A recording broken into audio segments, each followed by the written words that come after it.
Hola compañeros, les quería platicar de algo que estuvo pasando la semana pasada, a finales de la semana pasada sobre Salinas Pliego y su grupo Salinas.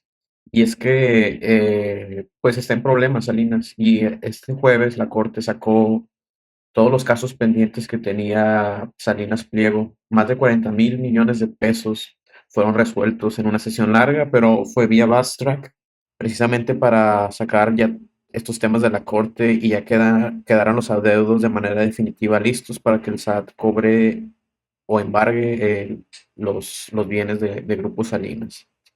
Y esto es importante porque lo están haciendo por el asunto, ya no es tanto que vayan a cobrarle a Salinas el pago de impuestos, esto es bastante claro que se tiene que hacer. El tema es que al SAT le urge embargar, congelar cuentas, hacer posesión de los bienes de Grupo Salinas, de los activos, porque también Estados Unidos está acelerando los casos que Salinas Pliego tiene pendientes allá en las Cortes de Nueva York, precisamente para embargar también sus activos y comprar las deudas que Salinas Pliego tiene tanto con el gobierno mexicano, pero también le debe a acreedores internacionales. Y ahora se está desatando una competencia básicamente entre el SAT y la Corte de Nueva York para ver quién se queda con los activos de TV Azteca, porque teniendo claro que Salinas Pliego no tiene el dinero para pagar los 47.000 millones de pesos ni para pagar los casi 600 millones de dólares que debe allá, que son unos 12 o 13.000 millones de pesos. Es precisamente por esto que Salinas anda apurado y ya anda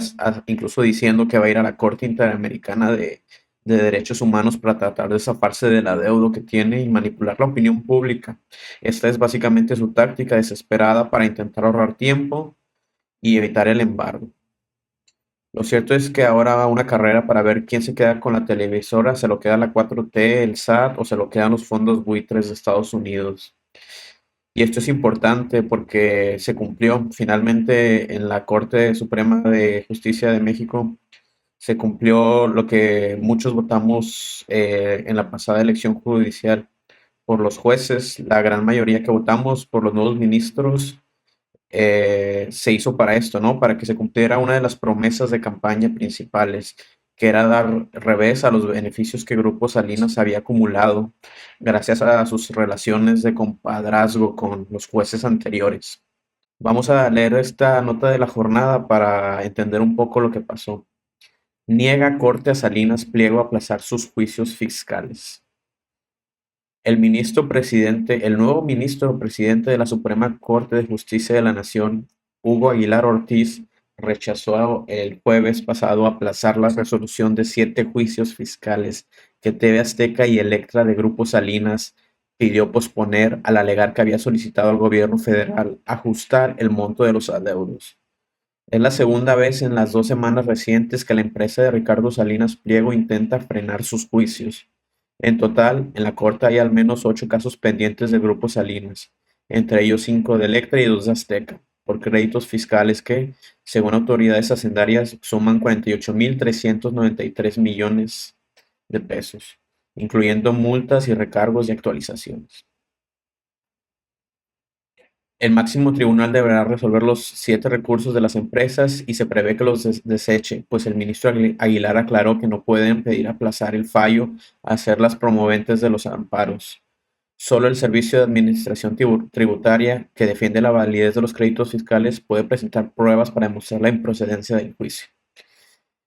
Pues esto ya se resolvió, como les digo, estos 7 recursos que las empresas de Grupo Salinas tenían ya fueron desechados, ya el ministro presidente ya los desechó, esto ya pasó el jueves pasado y pues ya se le está acabando el tiempo a Grupo Salinas.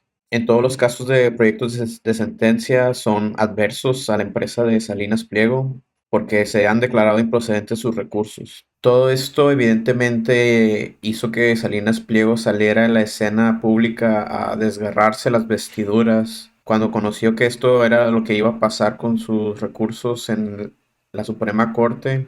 Salió a decir que este día fue el día en que la independencia judicial y el Estado de Derecho mexicano había caído. Y pues claro que la independencia judicial cambió la definición precisamente de los ministros que él tenía en la bolsa y que precisamente estaban dándole largas para que nunca pagara sus impuestos y siempre estaban aceptándole sus recursos legales de todo tipo para que llevara ya casi 13 años en estos casos, 13 14 años, que no se había podido dar carpetazo porque los ministros y el Poder Judicial siempre estaban aceptando más y más recursos legales.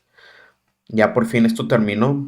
Esa es la verdadera independencia judicial. Como habíamos advertido, dice, la justicia en el país ya solo responde a presiones políticas, con ministros de la Corte totalmente doblegados al poder político. Bueno, más bien eran doblegados al poder político, Salinas, porque ahora están doblegados al poder ciudadano.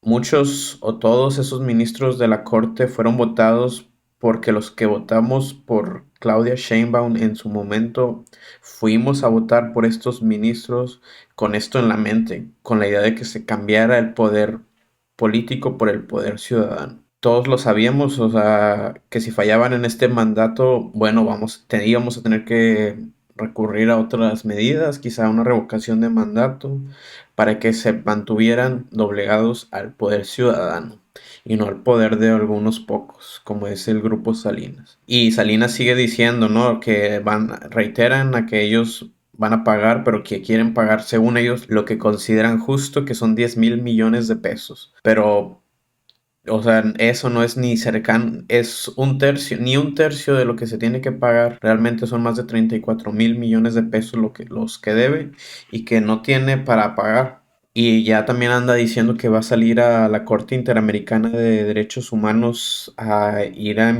interponer un recurso allá para decir que se le están violentando los derechos humanos. Pero la cosa es que este litigio es contra Grupo Salinas, que Grupo Salinas es una empresa, no es un ser humano. La Corte Interamericana de Derechos Humanos no tiene nada que ver con este pleito legal, ¿no? Su jurisdicción se centra en la protección de derechos humanos que estén reconocidos en dicha convención y otros instrumentos interamericanos. Los asuntos tributarios, como el pago de impuestos, son parte del derecho público interno de cada estado y no son materia de derechos humanos protegidos por la Convención Americana. Entonces, por lo mismo, una empresa no puede alegar violación de derechos humanos en el contexto del proceso tributario. Entonces, pues esta idea que tiene Salinas Pliego es simplemente para tratar de desviar un poco la atención y manipular la opinión pública para, de una forma desesperada, tratar de salvarse de tener que pagar esta deuda, ¿no? Que lo va a llevar prácticamente al embargo. Y bueno, ¿por qué toda esta semana pasada y semanas anteriores ha empezado a sonar más este tema de Salinas Pliego? Pues lo que la razón es porque ya se está precipitando todo, ya el tiempo se está acabando. Porque Salinas Pliego no solamente le debe al SAT, también le debe a fondos buitres en Estados Unidos. En la Corte de Estados Unidos ya le sentenció que también tiene que pagar allá 580 millones de dólares a extranjeros. Ahí no sé si recordarán, pero Salinas Pliego ya ha tenido incluso que pagar fianzas. Aquí está la nota. Salinas Pliego pagó fianza de 25.000 millones de dólares en Estados Unidos para evitar su detención en este país por presunta deuda relacionada con la venta de unos negocios a la compañía estadounidense AT&T. El ultimátum sobre su arresto en Estados Unidos surgió de acuerdo con el reporte Bloomberg a raíz de una disputa relacionada con una supuesta deuda a la empresa de telecomunicaciones AT&T. ¿No? Entonces tiene estas deudas aquí en Estados Unidos. El Tribunal de Estados Unidos ya le sentenció, aquí en esta otra nota lo podemos ver, debe pagar 580 millones de dólares a extranjeros. Luego de que un tribunal colegiado revocó la protección que le dio desde 2020 un juez de la Ciudad de México con el argumento de la pandemia de COVID. Entonces, pues ya se le está acabando el tiempo. La cosa es quién se va a quedar con el dinero, ya sean los fondos buitres en Estados Unidos a los que le debe Salinas Pliego o el SAT.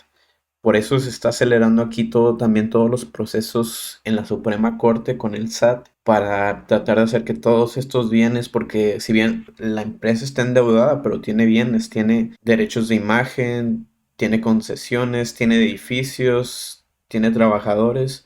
Al final de cuentas es una empresa que, si bien está endeudada, aún sigue valiendo dinero, ¿no? Entonces, por eso el interés del SAT de ponerse las pilas, acelerar todo lo que se tiene que acelerar para poder hacer los embargos necesarios a esta empresa antes de que otros se queden con los recursos. Porque si no, al final de cuentas, todos van a querer cobrarle, ¿no? Cuando ya la empresa caiga, va a tener que, todos van a querer agarrar lo que puedan agarrar de la empresa y obviamente el gobierno de México quiere ser el primero en la fila. Y pues bueno, esto es todo lo que les quería comentar de la actualización del caso de Salinas Pliego. Vamos a seguir trayendo novedades conforme esto vaya evolucionando. Esperemos que esto termine para bien de la mayoría, que sería que el SAT pueda quedarse con la mayoría de los recursos de Grupo Salinas. Si les gusta el contenido, por favor, denle like y suscríbanse. Muchas gracias.